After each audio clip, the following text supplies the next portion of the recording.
Tap Mun. We caught a small ferry from Wongshek Pier to Tap Mun Chow. I took this opportunity to educate Bernie about our destination. Pirates and smugglers lived here, not anymore. Tin Hau Temple, 400 years old, always windy. Secret passage leads to a cave on the other side of the island. Drying fish and shrimps. Balanced rock, famous for iceless ice milk tea. Yum. Lots of wild cows, cowpats. Don't step into one. Short and to the point. I felt I'd done a good job. Bernard looked at me blankly. "I'm not sure I got any of that, Timothy," he said. That had been my intention, as, beyond what I had said, I knew very little about Tap Mun. Nothing, actually. I was far more interested in chasing wild cows, a barbecue, and flying a kite. "Maybe you can tell me in greater detail as we walk around the island," suggested Bernard hopefully. We set off and looked at fish drying in the morning sunshine. We also enjoyed the cooling breeze that blew over this small island.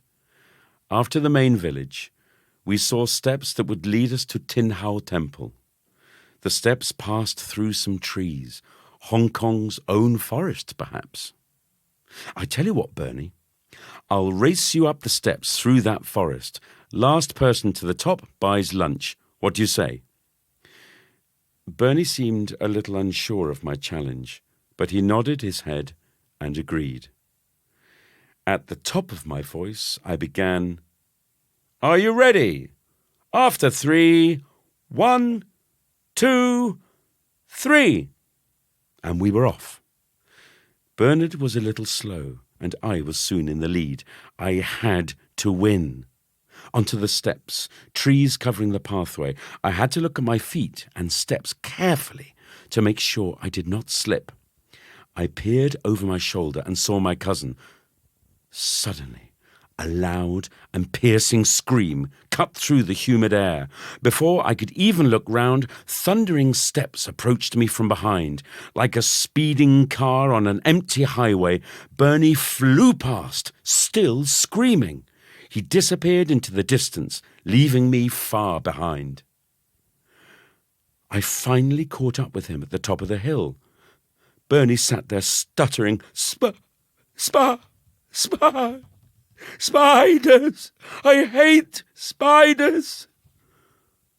I did not know what he was talking about and frowned. Bernie pointed towards the steps we had just run up. I walked back to them to see what he meant.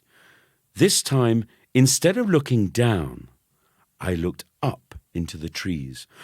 To my horror, I saw giant webs. In the centre of each one was an enormous spider, bigger than a grown man's hand.